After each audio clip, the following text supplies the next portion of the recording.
Okay, we continue now with the laws of family purity from the Sefer Mareh Kohen. So we're on page Gimel if you're following along in the book. Bedikaya Edei Aid, a woman when she researches herself through a bedika cloth. Right. So now, why is this? This is important. With comes on the heels of what we said that if there's a flow of blood with a feeling, which we discussed at length yesterday, what the possible feelings could be. So with the feeling, it's mamish a biblical prohibition of nida, and it's a chi of chorus. Before post kushisha shechrisa a b'dikal also makam v'doras olav dan zeria kir ria bargasha bishul tzil so gisha afacham nagasha lel mikol gamorim shem regisha magasha aid bilbala ota. היידו שיתכן שבאמת, אחרי באמת הייתה כמה גרשה לכלי ישראל לתוך העולם גרל ישראל לחשוב שלא הרגישה ונכנס כסדם שבו בהרגשה. Right? וזו הלך פסול, לכן אף אם תגיד יש בוודאי שלא הרגישה כלום מכל גם טמא מהאתר. So a woman who checks herself, so she does an internal check with a bedika cloth, and then she finds blood. The halacha is that it is to be assumed that she is a absolute chi of kares, because we say that the physical probing caused her to, so she felt the probe, so that caused her to ignore the feeling that that accompanied the blood. So we are to say that the feeling of the probing obscured the feeling of the flow of the blood, which we discussed it, and therefore we are to deal with her as if she is a nida da'iraisa, as if she is a nida, was a chi of kares, because say there probably was a feeling that accompanied the blood, but the feeling of the probe covered over that feeling, obscured the feeling of the blood coming out of the source. And this is a halacha, there's halacha psuka. He says, no one, a woman who screams up and down, but I felt nothing, right? Right? I really felt nothing. We don't trust her. She is still to be considered a nida da'iraisa for the differences that makes.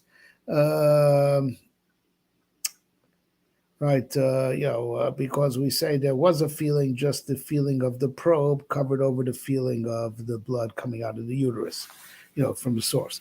Fiza kol tipat dam fil kagodom katan begodo katan ma'og kachodo shemach yitzal gav eid mitas isha me'ator also public grace what el tos ksam kushur ran b'emshach perak shlishi.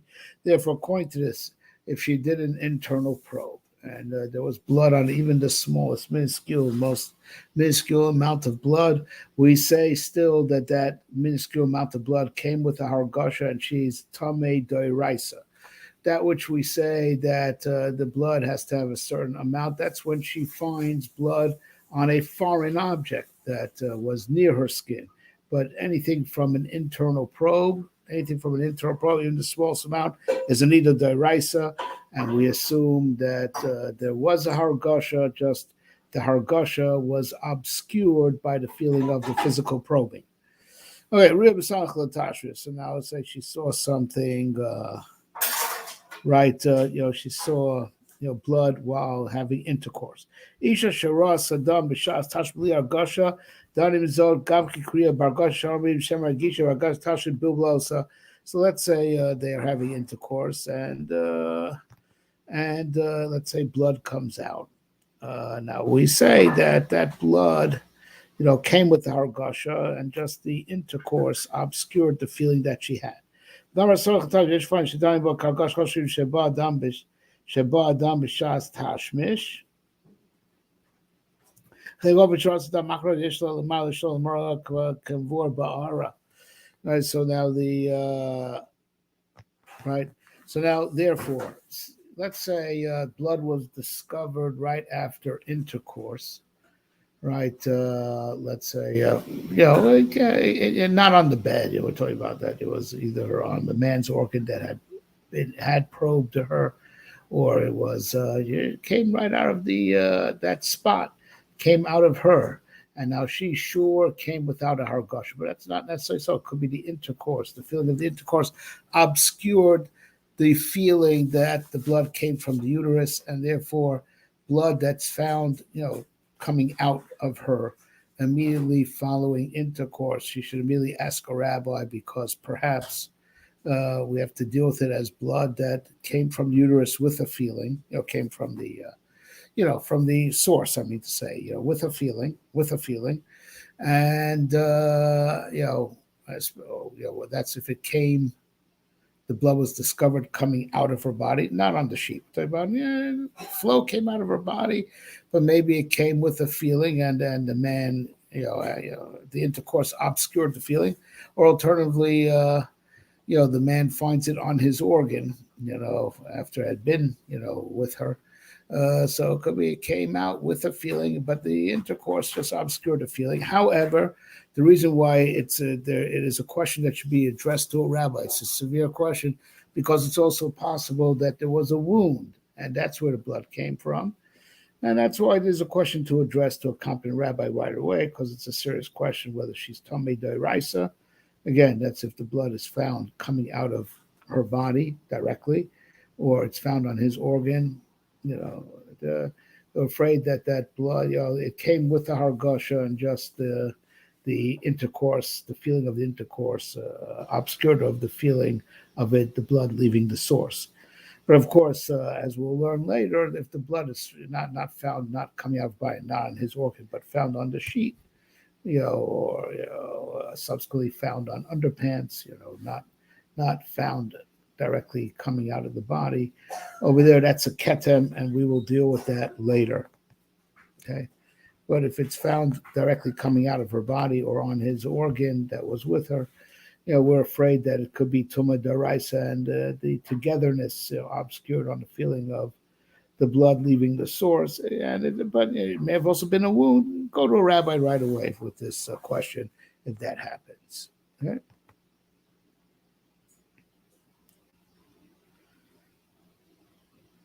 All right. So now let's say wiping, with toilet paper after urinating. So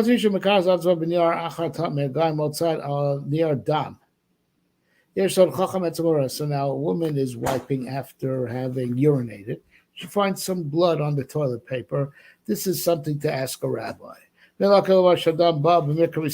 can't automatically assume that the blood came from some external wood, from some external reason. Like, let's say, urinary tract infection, or petza, or wound, like that, because it may have come from the source,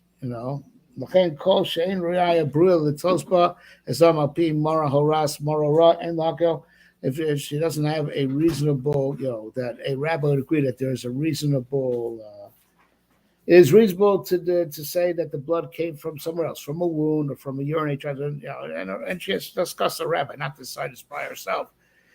So if a rabbi says, unless a rabbi says that it's reasonable, to assume it was a urinary tract infection or a wound, right? She should not be lenient, because even if it's just a very little blood. A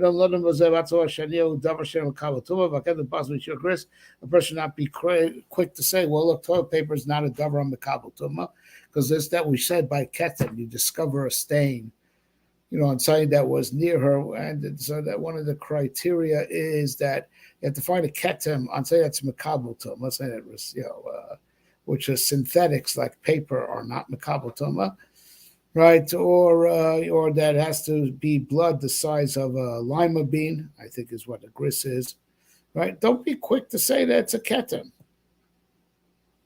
right? The funny gamanier tzavur, or there's another leniency by ktamim, when you find a stain on something, that if it's a color, then it's not white, it also is not a problem. Because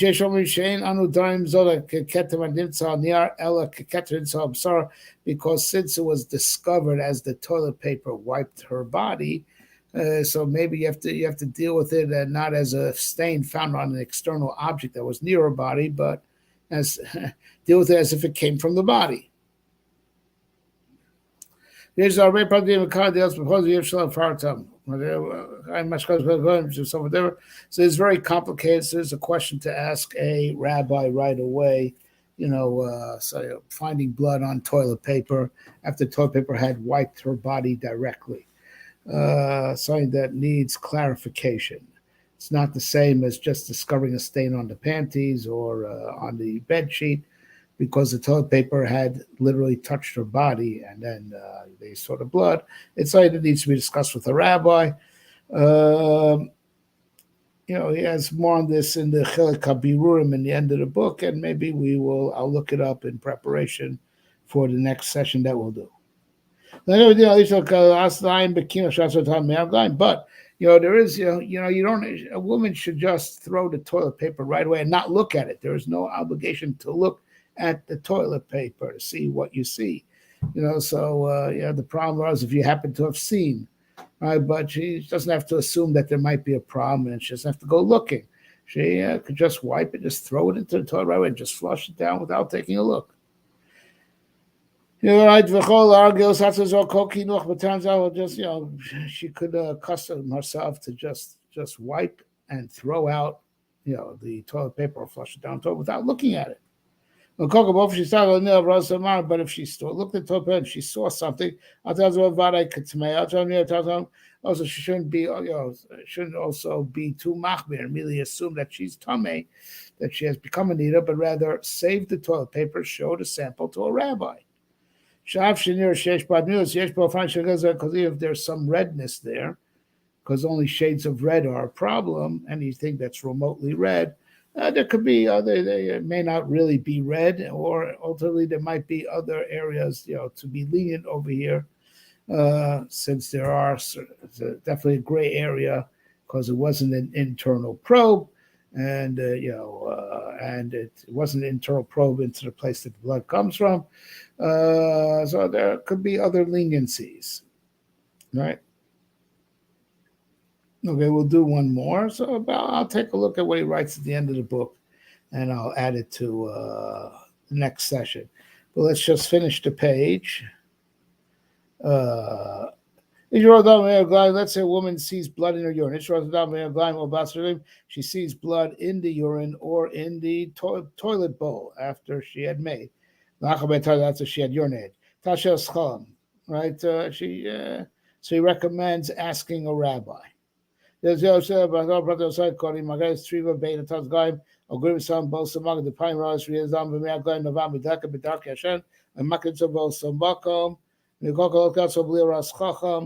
right? She should, now of course, when discussing with the rabbi, she should explain if she had any type of sensation, because the sensation could be indicative that it was the blood from a urinary tract infection or from a wound. All right, so not quick to discuss that, to decide she's tamei, and not quick to decide that she's tahor. She should ask a rabbi. So it comes out that we learn as follows. He sums it up.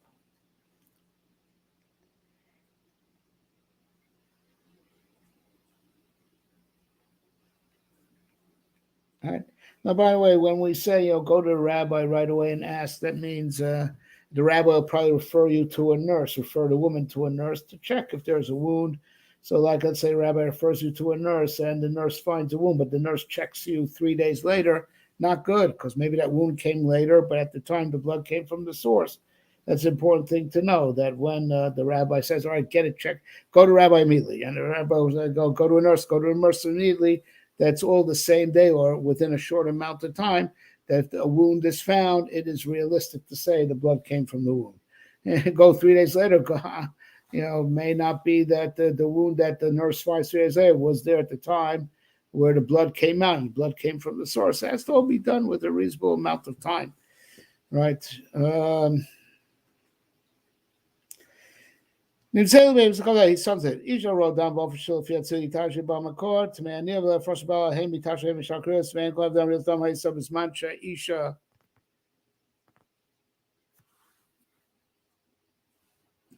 Amula Calvesto is one Asach, Maxor, Benson, Maxor, Shafiz, Visman, Shafiz, and a little stump. All blood that comes from the source, the woman's Anita, whether it was her regular time of regular menstrual cycle or not the time of regular menstrual cycle, right? Right, makes no difference because even if she sure came without a hargasha, and she wasn't doing any physical probing whatsoever, right? Still, nonetheless, so she's tamei midrabanan, makes no difference. And so the rabbis made her tamei nida if she's sure it came with no hargasha, right?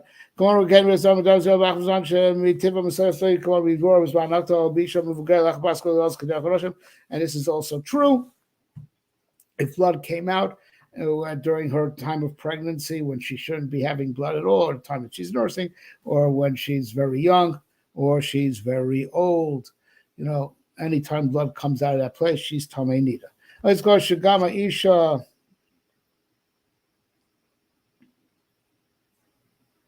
Again, it's all talking about that, she should ask, if there's a reason, that maybe the blood came from a wound.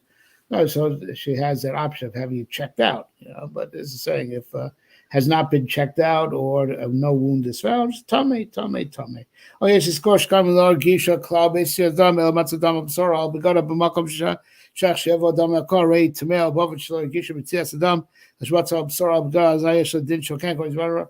And anytime the blood comes out, right?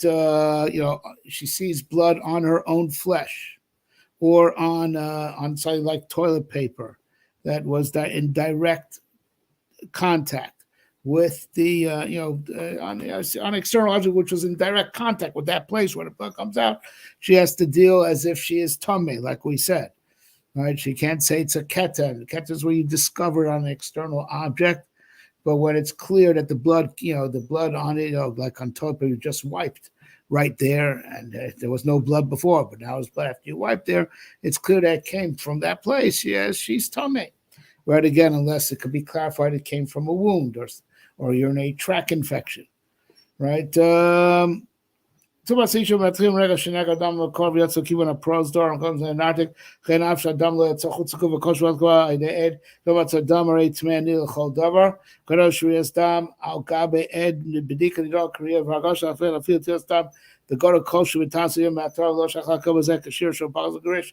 as we explained, a woman becomes impure from the time she feels the blood leave the source, even if it has not emerged yet, right? Right. So now, anytime she checks herself, she finds blood. She's also immediately tamei, because we say that the physical probing, tamei midoraisa is definitely tamei. And we find any type of blood because that's tamei midrabanan, even with hargasha. But we're afraid that there was a hargasha, just the physical probing, the feeling of the physical probing, obscured the feeling of the blood leaving the source. Now there's blood coming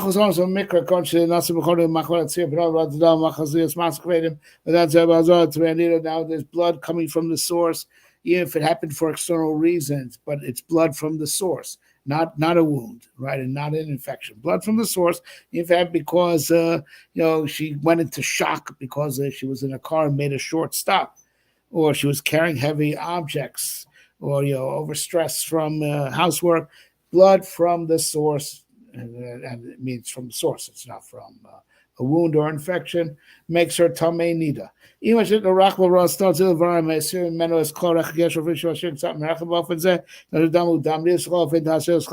Let's say a woman, God forbid, had a hysterectomy and had the womb removed, right?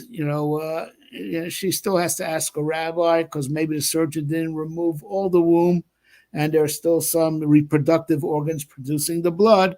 So she can't just automatically assume it's blood from an infection or a wound, because it has to be clarified that the removing of the womb removed absolutely everything, that it can only be, blood of a wound or an infection.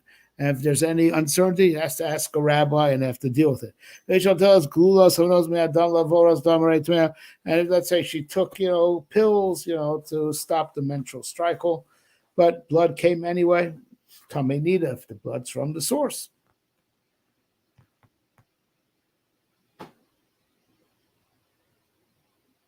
Nashi Begila Amar Mitzvah Ben Shigla Bria Saves Leitim Roy Belel Tvesa Kanyam Achakach Resor. Now, of course, when women are, coming to to menopause. We've had anyone who's gone, been married for quite a while knows this. Women get into that transitional age. Sometimes the menstrual cycle goes nuts, and she just went to the mikveh and immediately sees blood, or she just went to mikveh or tough luck. Blood from the source. Blood from the source makes her tameh. With our gasha, tameh midoraisa, and even without our gasha, anyway, tameh. Anyway, need a midrabanan. So that's just them's the breaks. If it happens just after she went to the mikveh, or right before she's supposed to go to the mikveh. All right. This was all general orientation. We finished. The next entry is going to be about. Next entry is going to be now to getting into the details of Shrek. Let me just get it back on my screen. Seems that I accidentally closed the window. You know what? We'll stop here. I'm quite tired right now. The time is 12:42 a.m. when I'm doing this recording. So let's cut me some slack. We'll end 10 minutes early tonight. It'll generally, on the average, will be half an hour. We're about to start a new topic of going into the details of feeling the blood leave the source, but not actually seeing the blood. What is the halacha? All the details of those scenarios. That is what's coming up next. Okay, we will stop here. Besuras Tovos.